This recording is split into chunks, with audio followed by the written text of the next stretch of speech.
నెల్లూరు జిల్లా జంగారెడ్డిగూడెం మండలం గురువాయిగూడెం గ్రామంలో వేంచేసి ఉన్న శ్రీ మద్ది ఆంజనేయ స్వామి దేవస్థానం నందు శ్రీ స్వామివారి పవిత్రోత్సవాల్లో ఆఖరి రోజు ఆలయ అర్చకులు వేద పండితులు యజ్ఞికులతో శ్రీ స్వామివారి పవిత్రోత్సవం మహాపూర్ణాహుతి కార్యక్రమాన్ని ఘనంగా నిర్వహించడం జరిగింది. జవ్వాది కృష్ణ పర్యవేక్షణలు జరిగినట్లు ఆలయ కార్యనిర్వహణాధికారి ఆకుల కొండలరావు తెలిపారు.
శ్రీరామ్ జై హనుమాన్.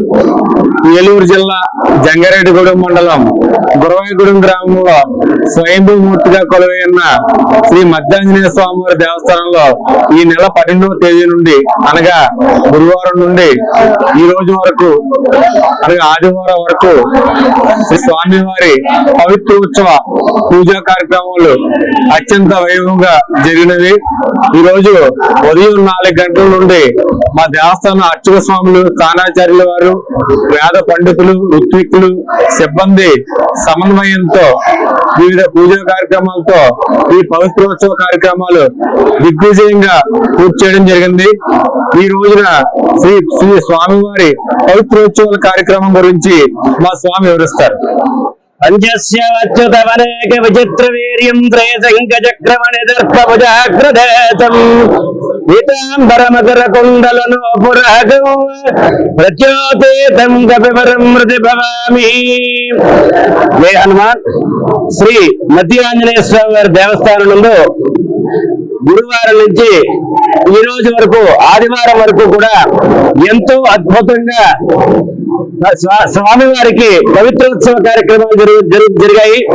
అందులో భాగంగా ఈ రోజు ప్రాతకాలం శ్రీ స్వామివారి ప్రభాత సేవానంతరము విశ్వక్సేన పూజ, పుణ్యాహవాచన, సర్వకుండాల్లోనూ ముక్త హోమాలు, హనుమత్ ద్వాదశాక్షరీ మహామంత్రాన్ని సహస్రం పాళ్ళు 1000 సార్లు హోమం చేయడము, తదుపరి మహాపూర్ణాహుతి కార్యక్రమాన్ని అత్యంత వైభవంగా జరిగింది. తదుపరి స్వామివారికి దేవమూర్తికి వ్యాసార్చన, తదుపరి పవిత్ర విసర్జన దేశ భాగాది విమర్శలతోటి కార్యక్రమం ముగిసింది. ఆలయంలో జరిగేటటువంటి అర్చనాది కైంకర్యంలో గాని సర్వ కైంకర్యాల్లోనూ జరిగేటటువంటి తెలిసి గాని తెలియక గాని జరిగేటటువంటి లోపాలు, భక్తుల వల్ల గాని సిబ్బంది వల్ల గాని ఏదైనా తెలియక చేసినటువంటి తప్పులు గాని అవన్నీ కూడా పోయి ఆలయ పవిత్రతని ఇనుమడింపు చేయడం కోసం చేసేటటువంటి పవిత్రోత్సవాల్లో ఈ రోజు మహాపూర్ణాహుతితో పరిసమాప్తయ్యాయి. కాబట్టి భక్తులందరూ కూడా స్వామివారిని దర్శించుకోండి, తరించండి. యథావిధిగా మధ్యాహ్నం నుంచి శ్రీ స్వామివారి గర్భాలయ దర్శనాలు ఉంటాయి. స్వస్తి.